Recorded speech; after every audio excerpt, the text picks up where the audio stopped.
that you have the opportunity throughout the webinar to comment and send questions. You can do that both through the chat and the Q&A functions, well known for people who use Zoom. You can address it to everyone or only to the panelists. For this first session, we already have gathered an interesting and diverse audience from the Ministry of Culture, from museums, researchers, colleagues from foreign archaeological schools, and many more. We are positively surprised by the interests. Let me add that especially the museology field is highly ranked in our fields of interest, and we would be very happy to stimulate and facilitate a wider discussion among Greek and Dutch museums. Personally, I also have a history in museums. I've worked in the Alice Pierson Museum in Amsterdam, the Rijksmuseum in Amsterdam for 8.5 years, and yeah. So I personally would like this very much. I would like to stress the fact that online webinars allow us to meet regularly. We will be adding you to the mailing list for our next events. Please let us know if you have any objection to this. Now, let me allow to present our two guest speakers of today and give them the opportunity to elaborate on their initiative and thoughts on crowdsourced heritage. Our first speaker is Nicole Van Dijk. Nicole is a social anthropologist, formerly curator of the Museum Rotterdam, and currently director of Stichting Wijkcollectie, District Heritage Foundation. She will reflect on the Echt Rotterdams Erfgoed, Authentic Heritage of Rotterdam initiative. I saw that in the frame of this initiative, they've even declared the mayor of Rotterdam as a museum exhibit. So it's I'm very curious to hear what the initiative further entails. Let me also introduce the second speaker, which will be Marlen Mouliou. Yeah, museologist and assistant professor in museology at the National and Kapodistrian University in Athens. Marlen will be speaking about her experiences with the Museum Inside Me initiative. And I'll give the floor to Nicole. Thank you very much, Winfred. I will start sharing my screen. So we will, I hope, see my presentation. And then I start presentation. Yes, as Winfred was saying, the name is Stichting Wijkcollectie, the District Heritage Foundation. And we execute culture and heritage projects to support the development of districts in the city.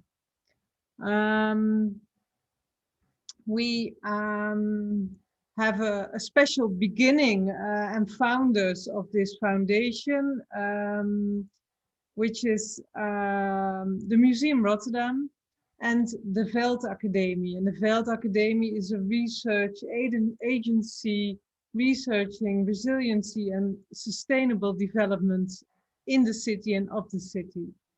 And we are founded in November, but for much longer we have developed the programs. The District Heritage Foundation at the moment is executing two programs. One is the Authentic Rotterdam Heritage Collection.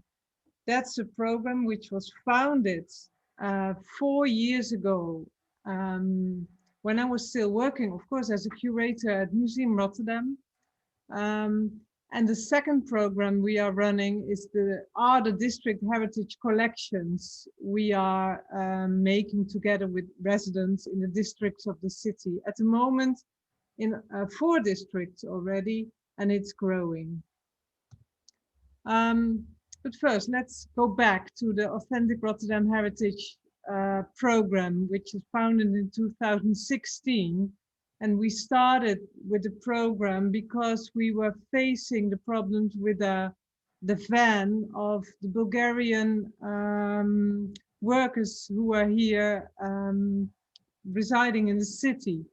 And I asked them what they wanted to keep in the museum from their as their legacy. And they said, well, our van is really what brought us here, literally in Rotterdam, and it is it's the transport vehicle of the change in our life. And I thought, well, that's really a very good object, but they are still using it. So we decided to sort of to adopt it. And we put a sticker on it as a sort of stamp, and you can see the sign here on the screen. And we called it Authentic Rotterdam Heritage #1. And then we had #1. And then we thought, wow, this is something new. It's an active collection which is still happening and changing in the city.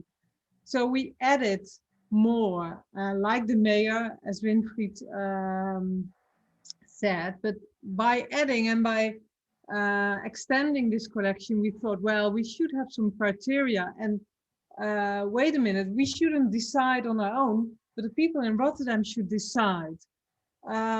So we gathered nominees from all over the city, and we installed a board of very committed, dedicated Rotterdammers, and we came together and we formulated criteria like it must be from Rotterdam,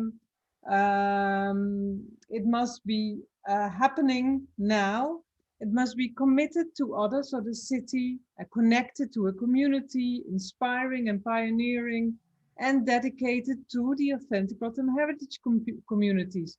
So they would support each other and support communities in the city.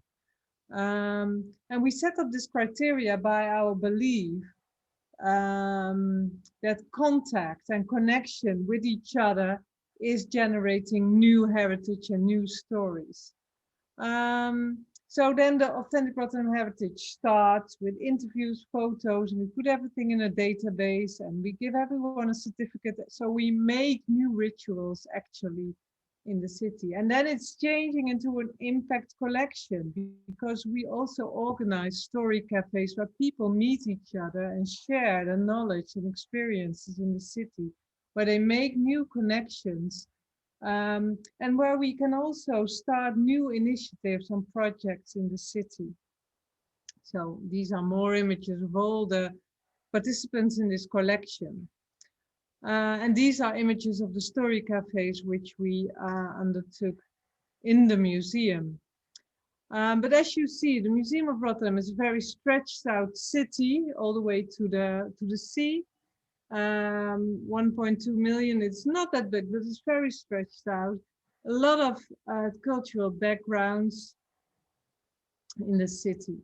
And because the fact that it's so stretched out, we thought, well, what we really would like that this heritage, this collection is supporting the development of the city and of the neighborhoods. And then we thought, what if we should start making collections in the neighborhoods where people are physically more close to each other and live and work together? How would that work? And then we started making a plan of the district heritage collection, and we thought to get some money. At that moment, the Museum Rotterdam was under threat by limiting the subsidy and of course the pandemic.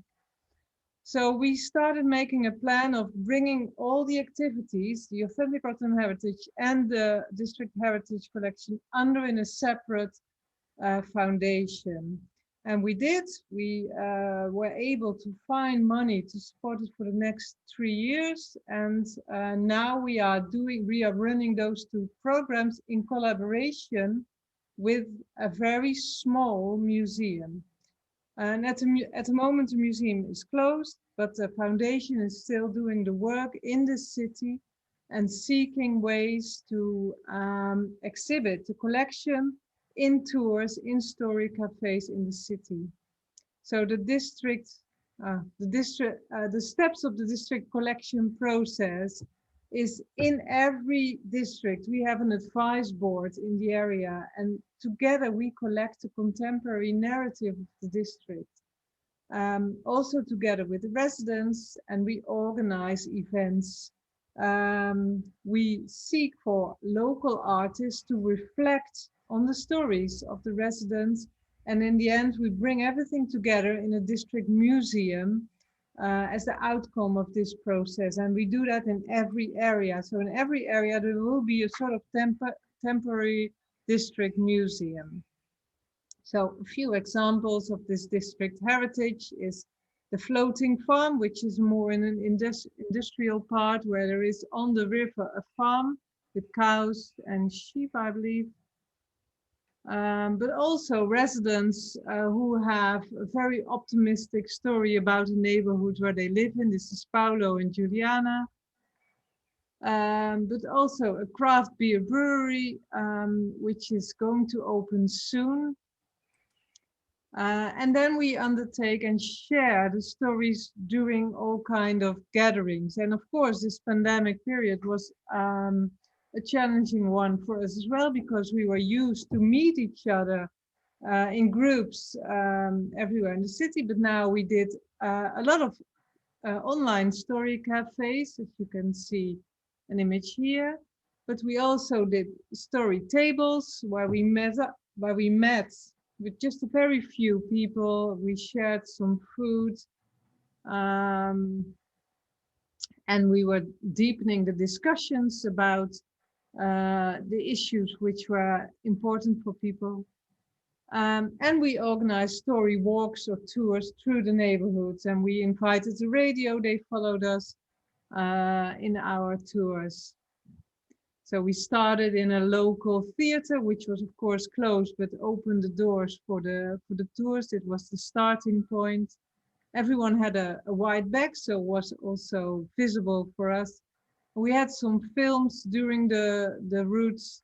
So here there was a film about the owner of this theater and how he renovated it. There was music outside in the park. It was very cold that day, but still didn't stop us. These were some participants in the tour. And we had some stories told through headphones in different stops. And we had a sort of urban baker making bread for us outside. So as I already mentioned, this pandemic, it caused also that the museum was closed. And as I just told you, the foundation is still able to work for the next years. And we were working on extending the collection by interviews, making photos, making a network in the city, organizing alternative story cafes, organizing story tables, and organizing story walks and tours. And of course, we are producing as well films, journals, and photos. If you want to know more, you can read more about us and the work we are doing on our website, Wijkcollectie.nl. And if you want to get in touch and ask something which you don't ask at the moment through chat or something, you can always approach me, but I'm happy to talk with you later, of course. So thank you very much for my attention, and I think we go over to Marlen at the moment. Oh, we can't hear you. Yeah, can you see the slides? Yes. Okay. Okay.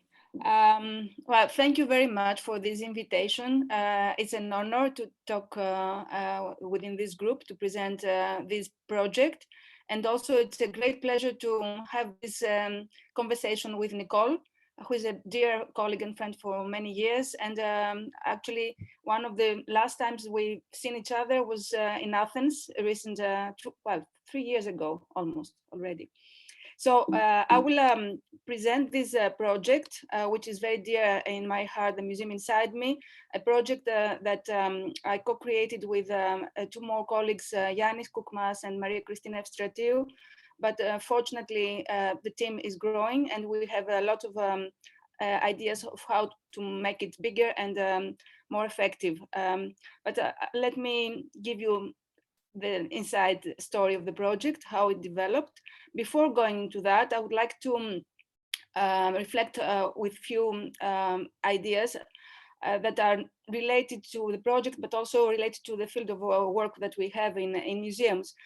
Some years ago, I've seen a very interesting exhibition in the V&A in London. It was a temporary exhibition titled The Future Starts Here. And one of the pertinent questions was posed at the very start of the exhibition was this one: we are all connected, but do we feel lonely? We are humans, and how do we behave as humans? This question, in relation to the theory and a very interesting book, Reclaiming Conversation, that was written by Sherry Sterkel, a very interesting social anthropologist who is working with museum objects in general and psychotherapy. She brought into this new book a different perspective of how we can create connections in society through the power of talk, which is of course an obvious connection. We all know how important is communication between us, but communication is not so easy and so straightforward.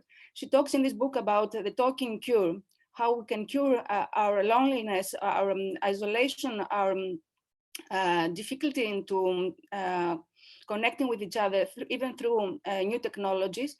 And she also brings this metaphor of the 3 chairs that she can visualize, or we can all visualize within a remote house. One chair for her represents the conversation we need to have with ourselves in isolation. And this is very, very fruitful for in order to be able to create connections with other people. And thus the 2 chairs that bring us into the pair relationships, it's either a couple's relationship or a friendly relationship. And then we have the 3 chair for which is our connection with the greater society and our role as citizens. So she, through this book, generates a lot of interesting examples and ideas of how we can discuss meaningfully between us. And also through another book, a previous book of hers, which is one of my favorite, Evocative Objects, she focuses a lot on the power of objects, of how objects can be markers of relationships and emotional connections, how we can see through these objects this combination of intellect and emotion, and as companions in life experiences, as she claims. So my case, our case in our field of work is often what you see on the screen. We believe strongly that museums have the potential to be safe spaces for conversation and connections with ourselves and with others. We believe that museum objects can offer different and unique opportunities for interesting, provocative conversations, and also turn static objects to talking objects. Objects are not lacking animation. They have a lot of agency that can bring us forward and connect us with each other, and can be more effective when they involve the public and when these source stories come through civic engagement, as very clearly Nicole showed. And in this image, we see one of many, many different examples. This is actually from a Belgian museum, where the heritage of the museum, of a specific area of the museum, brings into conversation 3 philosophers who were selected in order to talk and video tape them and use this video in the exhibition as an exhibit to talk about important elements of life, about love, friendship, work, and many more. So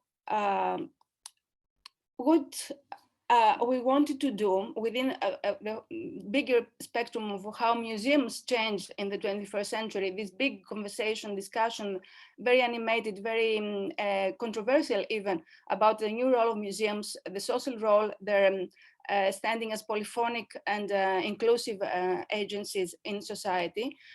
Of course, within a very difficult period of pandemic, that instead of making the museums even more forceful and open to all of us, somehow forced them to close down as never before, only in the Second World War. So in this 1 year, we have seen a lot of losses and crises in museums. We are now in April 2021. This piece of news says that we almost lost a century of museum visits in museums, at least art museums, according to a statistical analysis made in this art newspaper. So this situation that started last March and forces us to close ourselves into our houses made me reflect a lot of the role of museums. Museums have closed, but they wanted to stay open, and they did stay open. But also as a museum professional and as a teacher, I felt the responsibility of doing something, not just following the news, but to really be proactive. And so pose these questions together with my colleagues. What can we do? How can this crisis be a catalyst for the making of a perhaps online sociocultural project, an online community about museums and the museum itself as an institution? How can we see the museum as a concept and the frame of mind that provides the intellectual tool and the evocative process for understanding our personal and collective identities and the meaning of our cultural experiences and life through them? How the museum could be the medium of making us staying connected during a period of social isolation, and how can this online community participatory project can strengthen the idea of the museum as a field of inspiration and connection. So really democratize the idea about museums, about what the museum as a concept stands for in our life.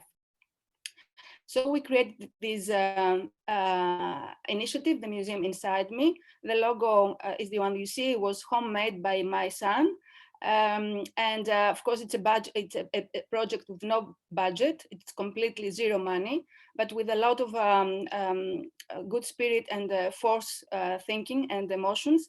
We launched it last March, 28th of March, as a museum of positive thinking, composed of 2 photo collections, one in Facebook and one in Instagram.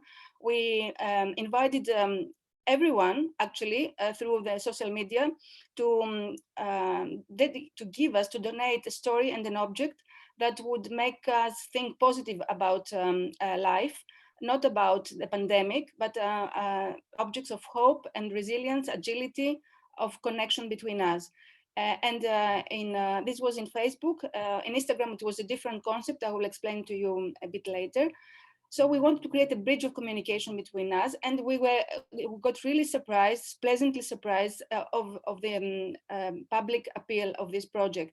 In the first 4 days of the initiative, we got 50 objects, and as days progressed and the months passed, we had more than 170 objects in our collection.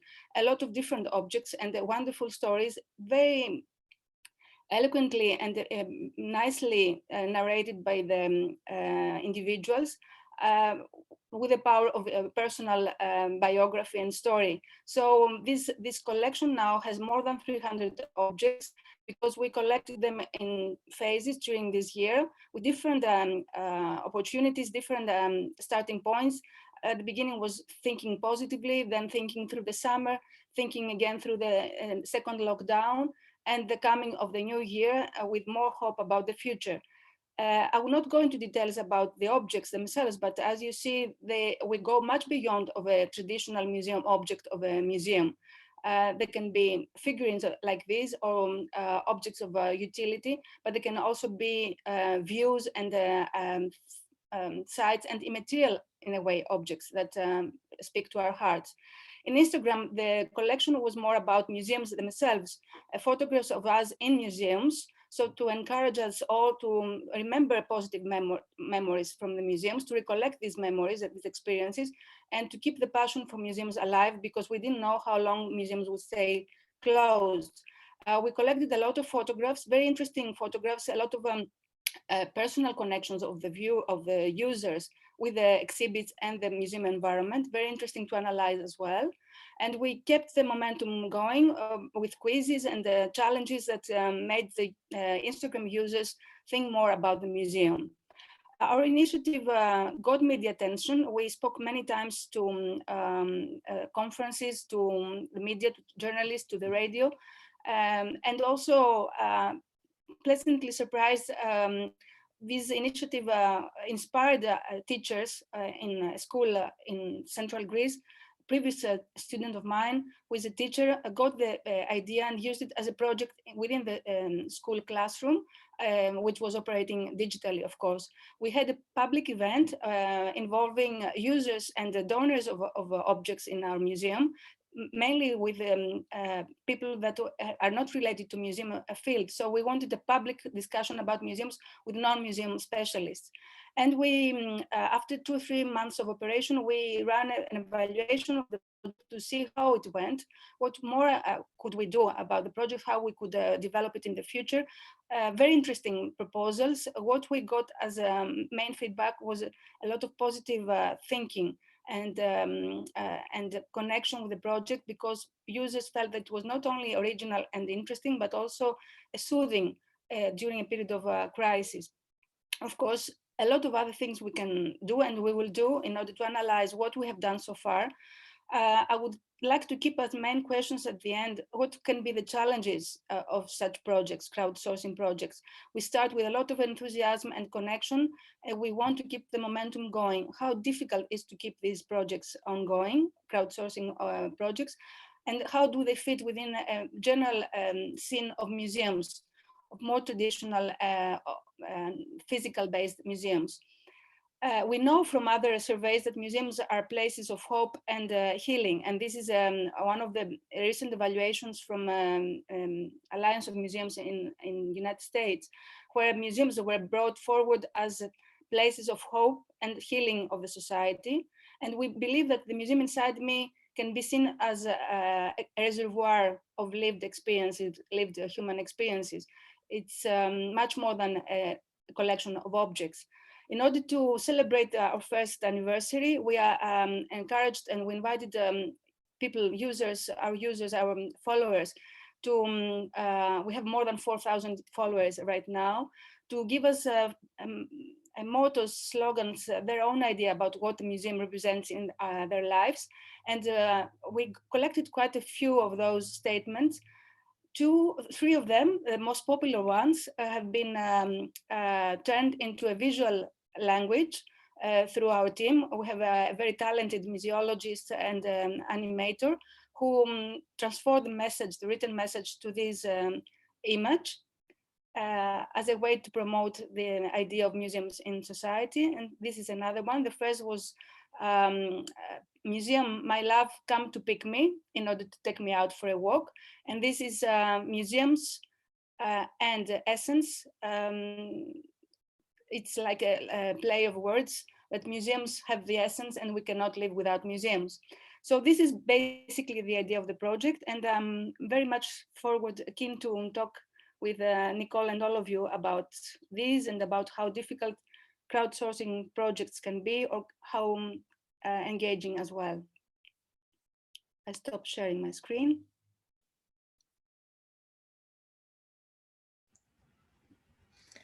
Yeah, thank you, Marlen. Very, very beautiful to hear how the initiative has grown during the last year, because we spoke almost a year ago about your initiative, and then it was just the start, and now it's grown to a beautiful, well, is it a community?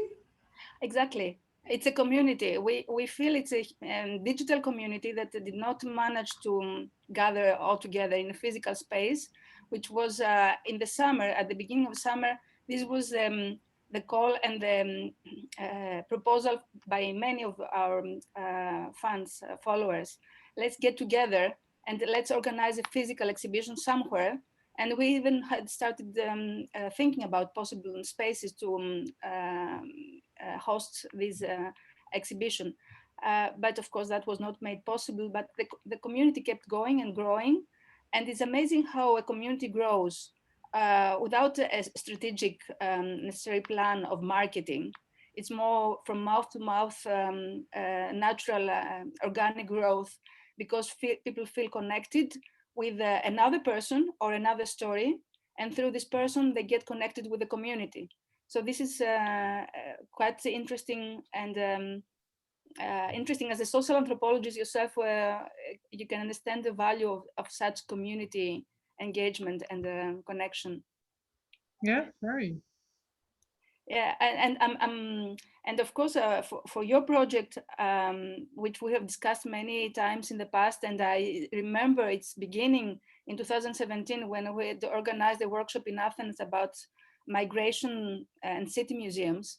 Back then, it felt and it was obvious that a project that collects everyday objects from the community, but also everyday experiences from the community, and these objects stay in the community, was very innovative. It was very groundbreaking for the museum field, that is usually a very object addicted, let's say, in a way. We want to collect everything and keep them in reserves, whereas your approach keeps the tradition of collecting of museums intact, but in a very, very interesting reverse way. Nothing for the museum, but all for the community.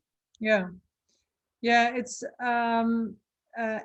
actually, the starting point is way longer back, when I was a bit confused about how the museum was, how do you say that, was not making space for the way people are adding meaning to life, or how they how that meaning is changing through life, and how their experiences are actually always the beginning of stories we tell each other and keep history alive, actually.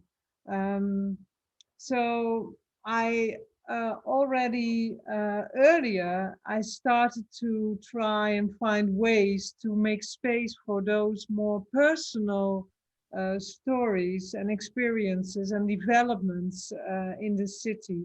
And actually, with the Authentic Rotterdam Heritage, it all came together. And then on that path, I found, together with the team we are working on these projects, that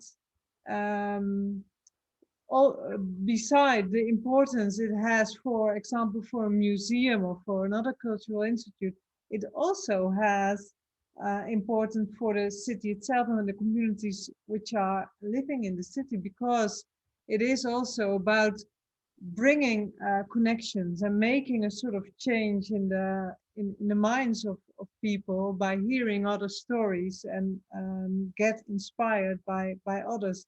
It is actually very simple, but it's in that simplicity, it's also powerful. Yeah, and in the beginning,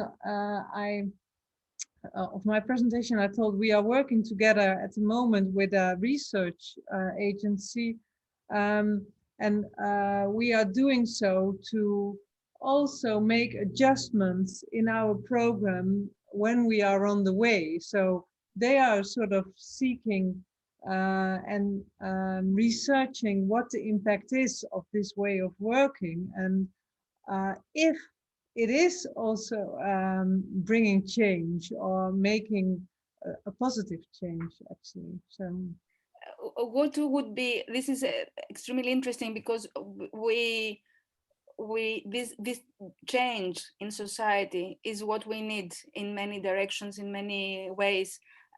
change in us if we feel that we need to grow more as individuals and as citizens, but also change in society. How do you assess this change? Because it's very difficult, and because the process is so multi-layered, of exchanging stories, exchanging experiences, but also living the real life beyond the story space. The same way we exchange a lot of stories within the safe space of the museum inside me, but we all have different lives, and not different these lives, but all our daily life beyond a shared experience. It's difficult to assess how this change can come through projects like ours.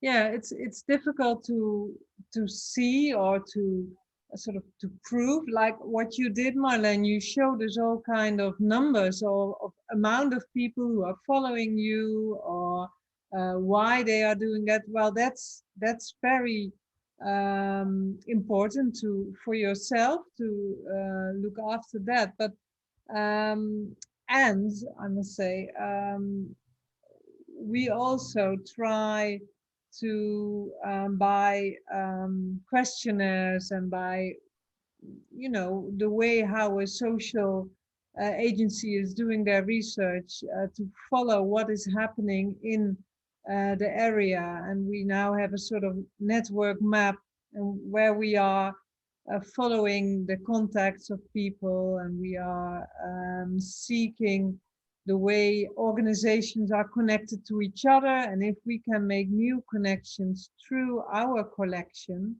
and the events we are organizing. So when I'm mentioning change, that's a sort of broad thing, and as you mentioned, very layered. But that's why we also always want to stay very close to the desires and the expectations in the neighborhood itself. In the stories of people, there is this hope for change, or there is this direction for change, and we try to follow those stories. So, for instance, stories about loneliness in this pandemic period, and we try to organize happiness walks through the city, for instance. Or we hear the stories about poverty in the city, and then we try to make connections with these bigger organizations in these industrial areas who are really seeking for people to come and work there. So that's how we try within our reach to make the connections through the stories we gather. So if we hear about, for instance, long-term unemployment, and we hear the need for workers we try to connect it through a story cafe, where people tell their stories about how amazing the work is, or how difficult life is when you have less purposes, or when you have less money. So we try to connect those stories to each other. It's what Sherry Turkle says in her book. It's a cure through conversation. It's like what we try to do. We try to do that in digital space, of course, with an aim to do it also in physical space at some point. And you, through the cafes, we create the safe environment for these conversations to take place. And we don't take for granted that conversations are always available to all of us, because we may be more social animals or less extroverts, or even extroverts to ourselves about some of our personal issues. And by creating this web of connections with a bigger group, it's extremely powerful. And the change can be in this level to start with, I think. Yeah. So, Marlen, I'm very curious how you can collaborate with more traditional museums, because we are working with for instance, Museum Rotterdam, and seeking back stories in history and trying to connect objects from the museum to the stories told by people at the moment. So I can imagine that you could do the same, that you could, you have this enormous collection of objects. Maybe have you thought about finding connection with more traditional collections? Well, to start with, these connections are let's put it a different way. The initiative was not only to create this digital community, but also to create a way of understanding the museums, any museums, that would be much more simple and personal. So the first layer of connection with all other museums is to make the museum concept more popular. This is, at least in Greece, for me, very important, where a country which is very rich in heritage, a lot of archaeological museums, quite a lot of history and folk museums, but not all very open. They're open to the public, but not all experiencing the popularity that we would like museums to have.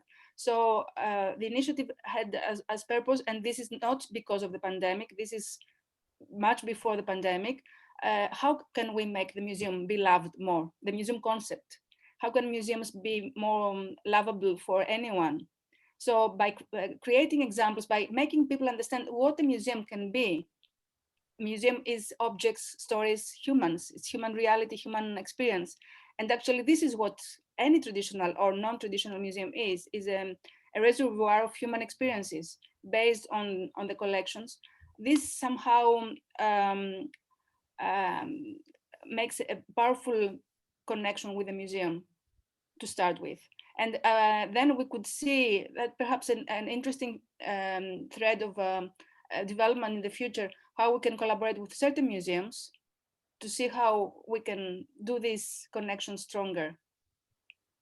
Yeah. And through different media, because we use Facebook and Instagram, of course, because these were the available tools, the free to use.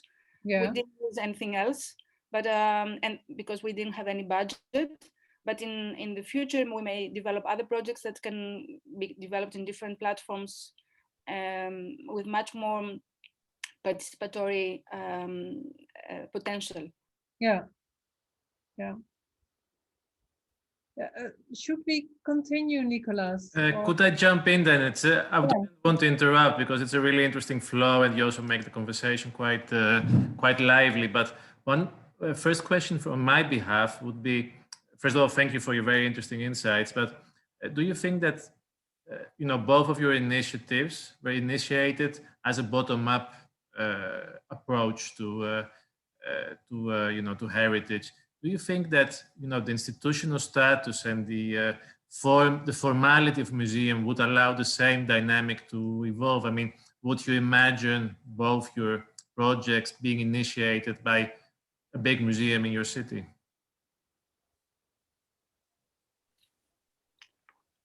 Shall I start?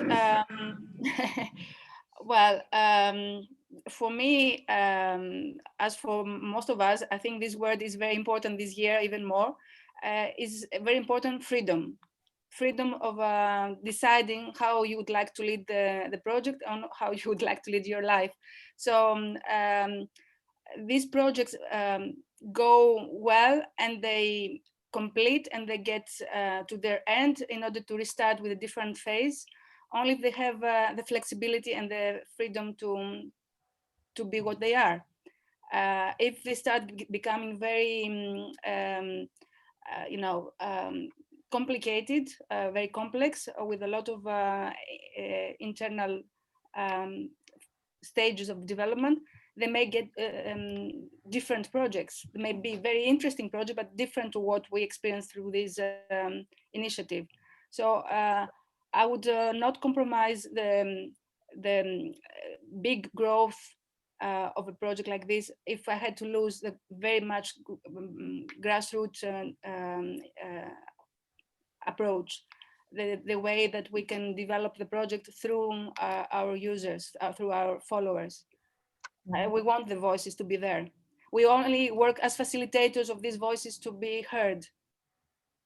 Yeah. Nicole? Yeah. I agree with Marlen. A project like the projects I'm running, but also I think for Marlen, they can't really grow in a more formal organization. I think, of course, my perspective is somewhat different because I came from the museum and it originated there, but very much also as a sort of anti-reaction on what was happening in the museum, because I wasn't really satisfied with how aspects of contemporary life were involved in the museum collection, or and for the how the program is now, I don't think it can be covered by a museum, for the simple fact that a museum is very much preoccupied what is happening inside the building. So that is already consuming so much time, which makes it more difficult to also be focused on the outside. So that's what I observed in the years I was working in a museum. So that's one thing. For me, once you lost the luggage of the museum and you have sort of the open world to be in, suddenly there are no limitations anymore. Suddenly everything is possible. It doesn't have to be an exhibition. It doesn't have to be an object. It can be anything. And sometimes that is overwhelming, but on the other hand, it makes it more dynamic. So the next step, because we are still collaborating very close with the museum, is of course to bring that a bit more together again. Yeah. From what I understand, you also had a double role at some point. I mean, being with your one hat was the museum curator, and the other one, the initiator of this project. Did it give you any trouble or any difficulty? I mean, did people reach out to you with in these different roles in a different way, maybe? Yes, of course. When you have different roles, it's always a bit difficult when they are conflicting. And sometimes that was happened because just what I described before, that at the one role you feel lots of things are possible, and the other role you feel not so many things are possible, and that's a constant struggle. Yeah. Okay, let me allow me to also ask the audience. This is an open discussion, and until now it has been very interesting. I already see some first questions from the audience, which I'm going to read out for you. But if there are any remarks, questions, or even if somebody wants to take the floor and speak, please feel free to do so. Winfred, I also see you have a question. I'll give you the floor for a moment, but I'll start from the Q&A. So from Willem Leideboer. First question to Nicole is, thank you for presenting this initiative. I was wondering whether there are any artifacts that connect Rotterdam and Greece, if you know, for example, through the harbor or other aspects of the maritime heritage, or both Rotterdam and Greece. I mean, maybe if you've come across some of these artifacts. Well, I'm sure there is lots of maritime heritage which will connect Greece and the Netherlands. And I presume in a maritime museum there will be lots to find, and I'm not really very well known with that. I saw that question and I did have a quick check in the collection of the Museum Rotterdam, the City Museum, and I see we only have 2 artifacts when I typed Greece. And those are both in the cabinet of the mayor. So I presume it both were gifts he got. So that's what I could quickly scan at the moment, but I'm sure there is more. Can I just comment on that? It's also interesting how we predetermine the thematic areas where there would be interest of connection, intercultural connection between, let's say, Greece and the Netherlands in this case. And we cannot imagine all the other possibilities that may be there, because human life is out there and there is so much more. And I will bring the example how astonished, how moved I was some years ago watching a documentary in the television about this Dutch-Greek connection through the story of adoptions, of a baby adoptions in the 60s. Many Greek babies were adopted by Dutch families, and there were many more than I would ever imagine. And these are powerful human stories. So this is also a thing we must consider. Museums are reservoirs of life, not only of specific themes that we like to taxonomize, to categorize in very confined ways in order to make an order in this chaos. There are many more. And some things we don't fit in museums, but they can all be part of a human experience. Mm-hmm. Yes, that's an interesting example about the adoptions, because it's a strong story indeed. And I'm not sure if the Greek community of Rotterdam, participates in your initiative, Nicole, but it's an interesting question. Then there is a question from Marlen, also from Willem Ledenboer, who asks, would like to thank her very much for her presentation. How does the public respond to the goal of involving them in the story of the museum and the exhibited objects tell? Isn't this a substantial break the traditional take that museums are there to educate the visitor? So there is this idea of museums that educate the visitor. To what extent are all possible visitors comfortable with this new approach? Well, for me as a museologist and working in this field for many years, it's not an absolute novelty. I don't think we created something that has never existed before.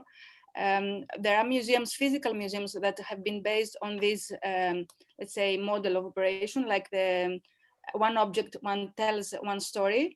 And they can be then permanent museums, like the Museum of Broken Relationships or the World Childhood Museum in Sarajevo, or temporary exhibitions. Many of them in the past were related to migration. An object tells a story of a migrating story. In the framework of the museum inside me, what we experienced was extreme enthusiasm and strong level of connection with the objects, not only the objects that each one of us donated, let's say, to the museum and the story, but also to the objects narrated their stories by others. A lot of connection, a lot of human empathy and compassion through some of the stories. Some are very personal. And I think this happened because there was a flow that was developed gradually in the course of days. Perhaps it was also an effect because of the lockdown. We were all in our houses reflecting a lot about our life. And it was not the same during the summer that we were all outside socializing in real time and space. But it happened, and it's very interesting to observe it. And I think these projects are powerful because the people that get engaged and get involved feel a high level of ownership, is part of their own story, and altogether they are the owners of this project. It's not this or the other person that created. We orchestrated the initiative, but they took over it, let's say. And we in this 1 year exchange, we have never experienced, not even once, a story or an object that was offending the others, which is a danger, a risk when you have such an open platform, an open agenda. Mm-hmm. Did you have any such experience, Nicole, about an object that would be offending or would create some kind of discussion? Yeah.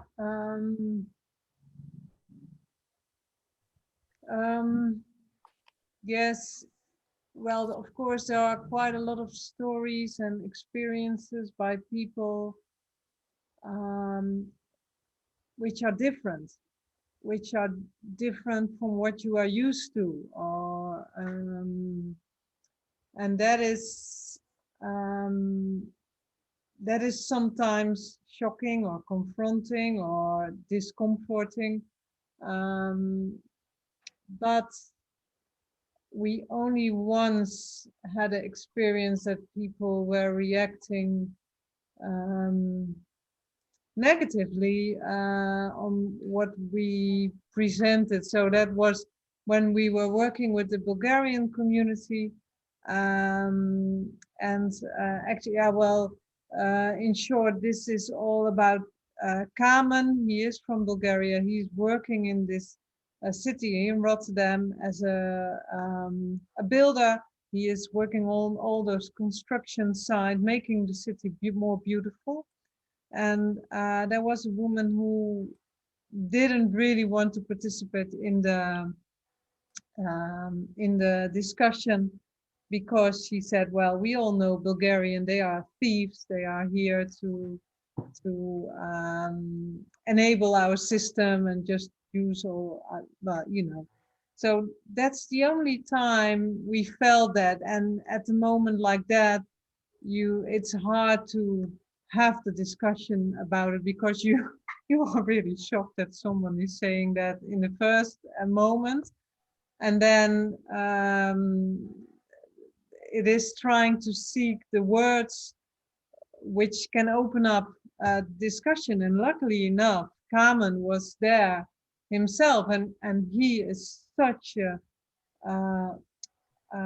very kind and open person who was just honestly telling how he experienced that. And well, he got a big applause, and the persons who were not agreeing with it, they were gone by that moment. So but that it is difficult to have a sort of open discussion when you are so much disagreeing. So I think what we could do is, we can change a little bit the idea, so we can bring in alternatives, and then people will maybe adjust their side a little bit. So it will just, it will change a little bit. But it's hard when you have complete opposite opinions to have a discussion during a story cafe. Then you must organize a discussion with the goal that you have two opposite opinions and you try to find a middle way or something. I think this also gives me the opportunity to ask something that Maria Torori asked about ownership. I mean, Marlen, you also talked about, how people are involved in this project, and one very simple question, but still not a very obvious answer, is what happens to this crowdsourced material you collect? I mean, is it there forever? Is it a temporary exhibition? Is it something you'll keep alive for the next years? Is it something we only do now and it it has an end point at some point? I mean, what are the next steps in your projects, probably? Is it for, yeah, Marlen? I can start. At some point early on, we started kind of recording the objects in an order, like being influenced by also Nicole's project, Authentic Rotterdam Heritage, giving a number to the individual objects in order to also record them more properly, and considered even of giving a certificate in order to enhance even more this ownership of the object that stays in the person's hands, and full ownership, but also acknowledge its contribution to the platform, the Museum Inside Me. It's one of the things that we consider. But of course, it works like any project that is working, any exchange we have in social media. Do we consider this ownership when we exchange conversations in Facebook for any subject? Our difference is that we used the museum as the framework to organize our discussions, like the physical space, although it was digital, and also use the objects and the stories as the pretext, let's say, the tools to organize conversations.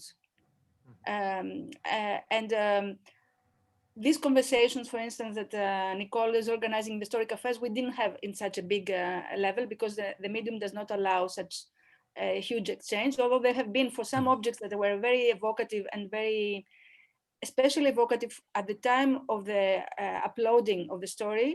They acknowledged, they were very much acknowledged and popular. But I would like to come back, if I can, to what Nicole said before about moderating these difficult sessions.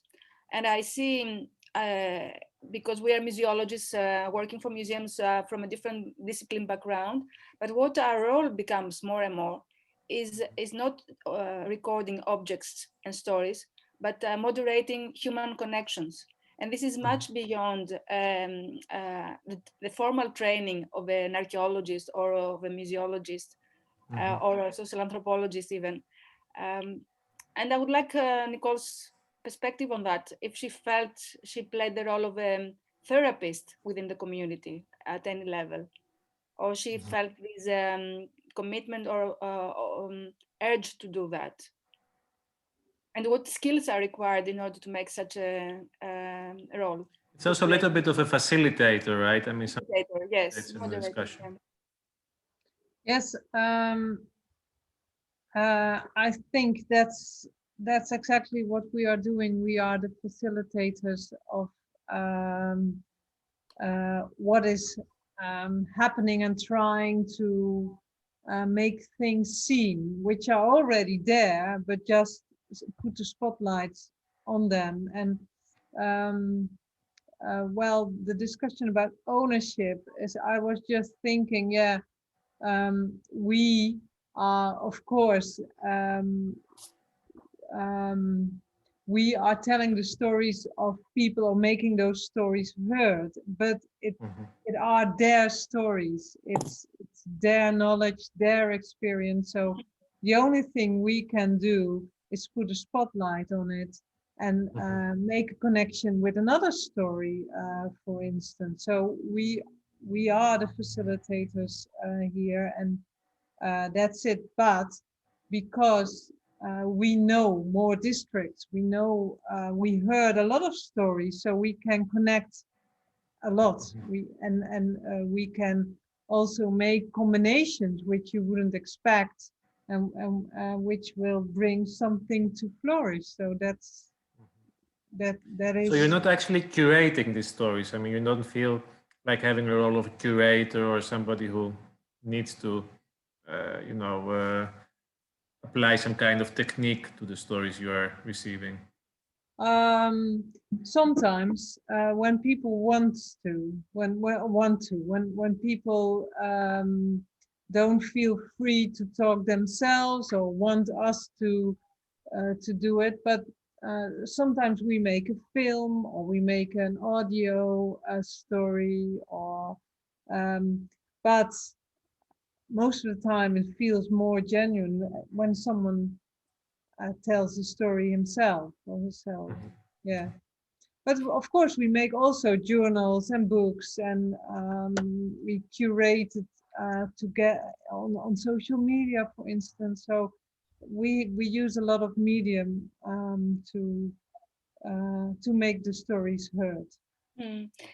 Can I say also about curation? Because through one example, it also creates some concern of our curatorial practice of how we are going to curate the stories. Because one of the stories, if I remember well, had a reference to something that was not totally correct, but it was the way the story was perceived by the author of the story. And we didn't want to intervene or to change because it was her story. So what we decided to do was to use the comment space in order to create to trigger more conversation about this. not to change it and edit it, because there we would go into a more radical approach that is of course very common to museums, but that would disempower even this individual to feel free to speak out. So open the space to more discussion. I think it's an alternative to radical editing. Okay, another question which comes from Amy, and I find it quite interesting as well, is this actually, it's a museum in another way, you are describing some kind of museum practice without actual art in it, without actually artifacts. So is it still a museum, or is it something hybrid or something which is completely new and could lead to a new era? I mean, could it lead to a virtual museum in the city, or an other way of thinking of a museum? I suppose this is the question, what the question is about. Well, actually, there was a lot of art in the collection. The objects that we collected, that they were offered for us to collect, not we collected them with a specific criteria, were so diverse. I have not put them in categories of art objects, you know, natural history or whatever. That can be a possibility, just to understand better what we have as material culture there. There were even objects like a tree in front of a house. You don't collect it, you don't go uproot the tree. So there is a lot of art, but more than anything, there is an art of communication. What is art? Art can be a ritual, can be something much more abstract than an object with specific dimensions. So I think it's very artful a way to communicate through objects. Yeah, well, I think how I see museums is those are places where we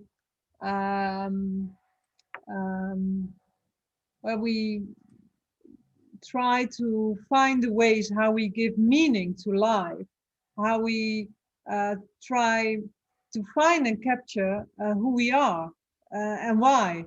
And that can be by artifacts, it can be by art, but it can also be by stories or by photos or by connections between people. It's I think when you put a label on it, this is a collection, this is the museum, in the heads and the minds of people, it is clear that it is about life, about how people live together, what they need, etc. So, yeah. It goes a little bit beyond museum practices. It also becomes a gathering point and open forum for the neighborhood, or a place to discuss issues, etc. I suppose. So that's very interesting. Winfred, you also have a question. Would you like to, since you're on the screen, could you make your question to both our speakers? Yes, it doesn't feel totally honest that I can ask my question like this, but well, we'll fine tune that. This is the first meeting. Thank you both. I had a question for Nicole. How do you deal with less positive aspects of groups in your city? Would motor club, for instance, be a suitable exhibit? Rotterdam is, after all, very much connected to Fortuin and the populist movements. And I should have mentioned in what I said about the NIA, what we do today, that we also have a very important new strand of modern history studies. And we had a conference, History on Unwanted, and that really touches upon this subject, I think, this question. Yeah. Because the most examples I saw, and you told us, were very positive, very constructive. So and I think that's totally fine with me ideologically, but as a museum, I think maybe it would be good to have a broader platform to also show the darker sides of the city. Yeah. Well, that's a decision we made in the beginning to find that one of the criteria for the authentic Rotterdam heritage is that it must be committed to other communities or the city, and it must be open for connection. So that is a very positive collection. So it is not only, oh, sorry. It's not only about positive subjects, because it's also about poverty, about racism, but it is about how communities react on it when they experience, for instance, racism, what they do, what their steps are. So that's one thing. But then there are still a lot of stories which could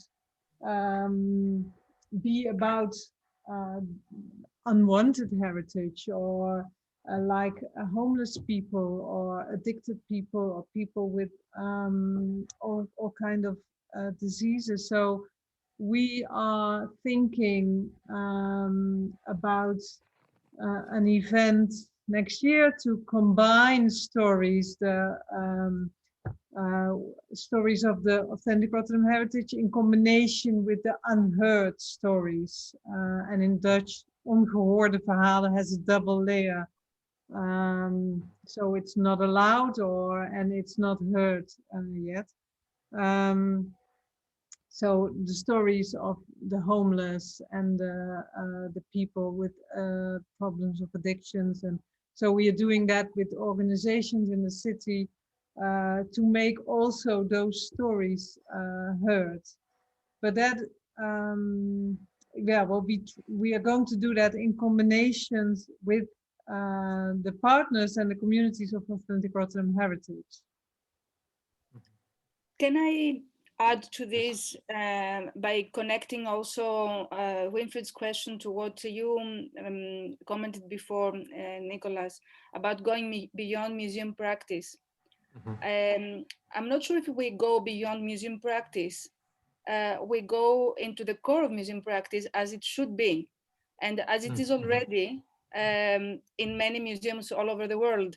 And in fact, all this debate that has triggered a lot of challenging, even controversial discussions between us, the museum community, about the new museum definition is exactly because the new proposed museum definition brings this into its core, how museums are places of exchange, of dialogue, for not only for the easy matters, the easy issues that we all agree on, but for the difficult matters.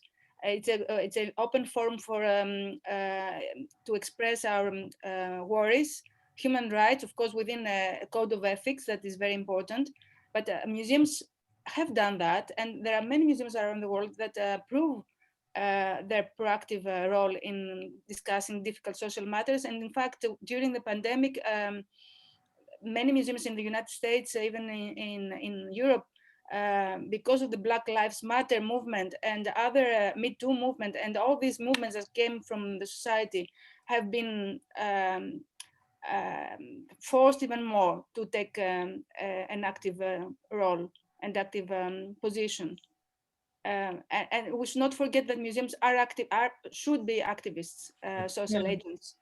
And to add on this, in the Netherlands we have, and in Rotterdam we have Karachalis, which is in June, when people from Suriname celebrate the end of slavery.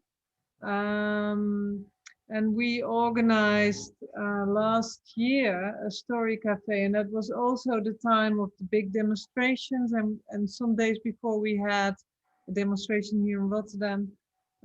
So we invited some participants of those demonstrations as well, and also those the Surinamese people, and we showed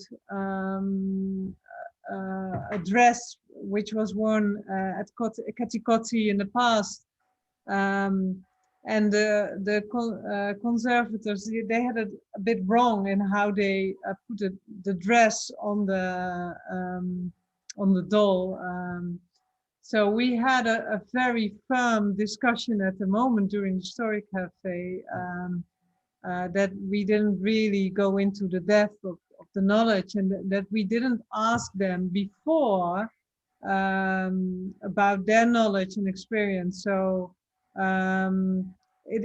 we are, even if we are collecting the stories, we are also confronted very much with well, with our unawareness and also not knowing things.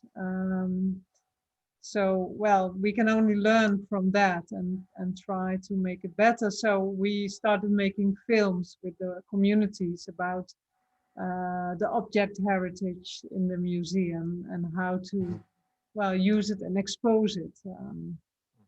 Yeah. Can I ask Nicole something? I know that in the Netherlands now there is a big discussion, and the country is kind of leading initiatives regarding the colonization of museum collections and how words matter.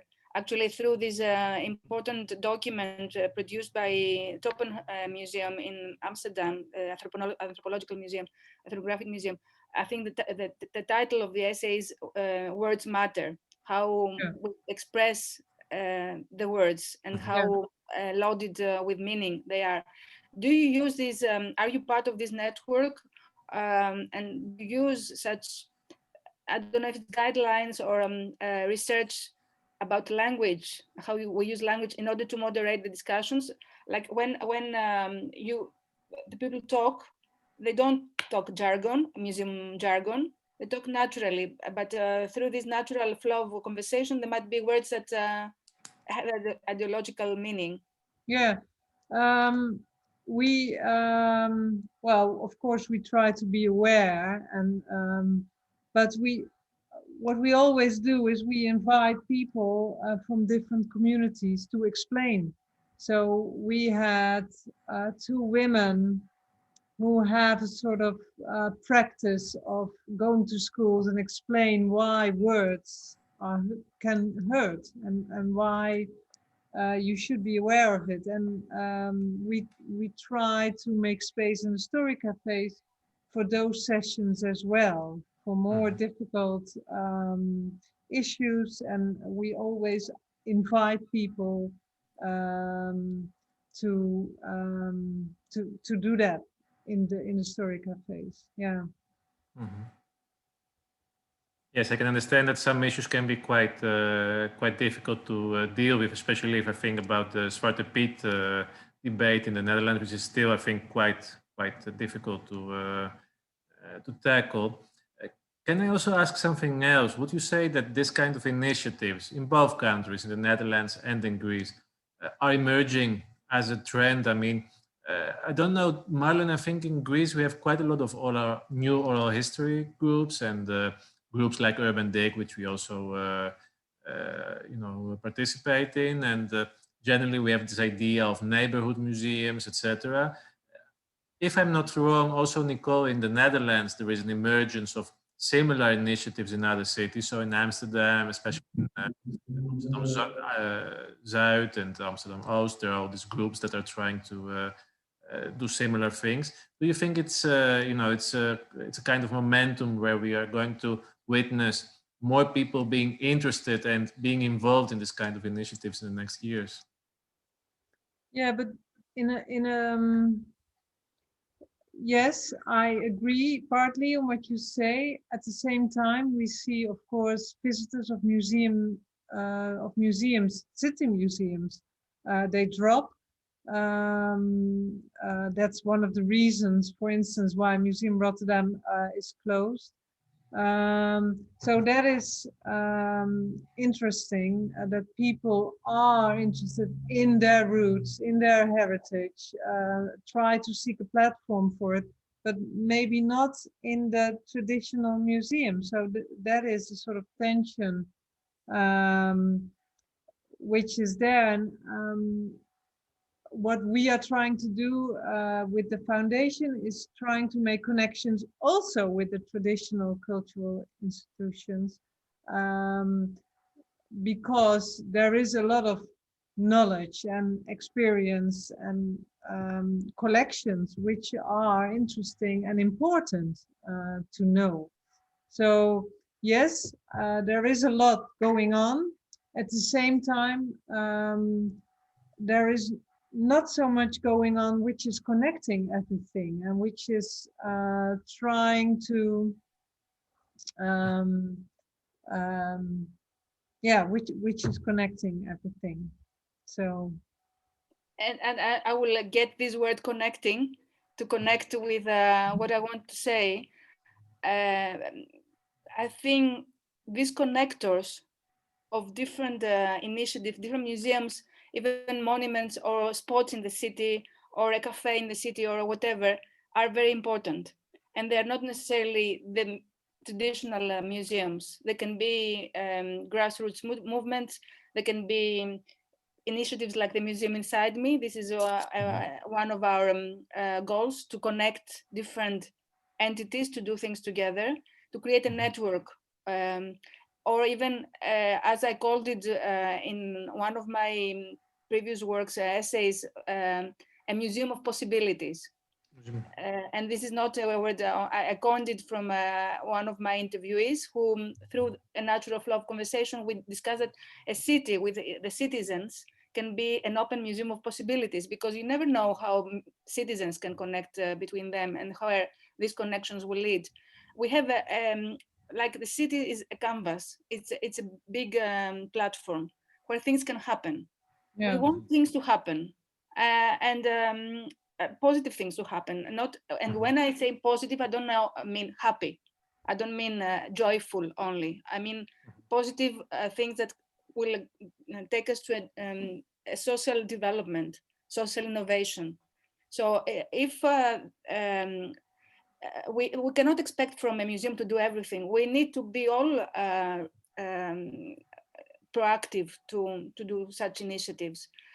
If we can create initiatives that have the knowledge also through the museum perspective, through the museum profession, even better, because we know how museums work and we know how to moderate these connections more cleverly, let's say.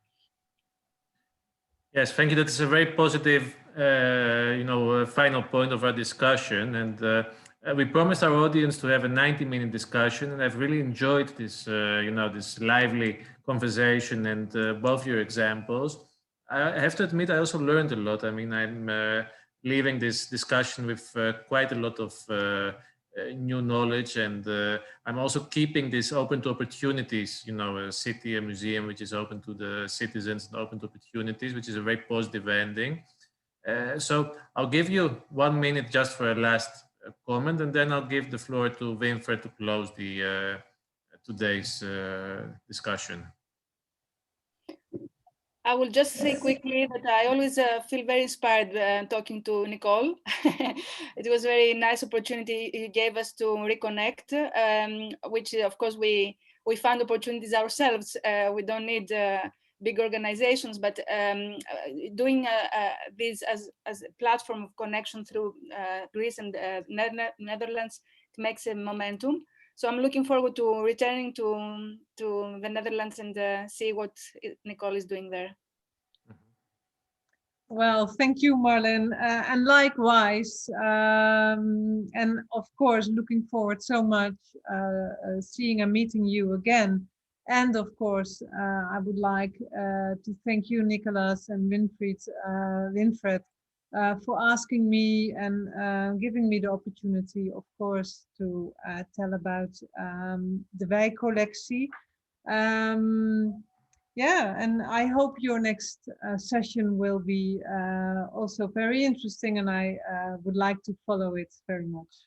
This has been very inspiring, and just allow me to say also that our next sessions will be directly after the Orthodox Easter. It's going to be about online communities around museums, so it's going to be equally, a hot topic, I would say, at the moment. Please, also for the audience, if you want to participate in our next free webinars we have, please follow the Facebook page of the Netherlands Institute of Athens, and send us an email if you want to have more information about our activities. My biggest hope is to reconnect in a real room and have our typical library meetings back again. So, Nicole, it would be really nice also to facilitate a discussion in Athens with you here. So I hope this is going to happen at some point and that we'll be back to normal soon. Marlen, once again, I'm very grateful about your input, and I also keep your very positive attitude in your last positive points. And thank you very much. Winfred, for the last words. Thank you very much. Well, you already said all the important things, so I just want to finish with thanking you for setting all this up, thinking about the subject, finding the people to speak. I really think this is a very worthwhile and interesting series. It will be. I also learned a lot today, because my experience in museums is, to be honest, quite old-fashioned if you compare it with these approaches. So I hope everybody enjoyed the meeting, and I hope to see you on the next occasion. Okay, thank you very much. Thank you. Thank you. Thank you for the audience being with us. Thank you.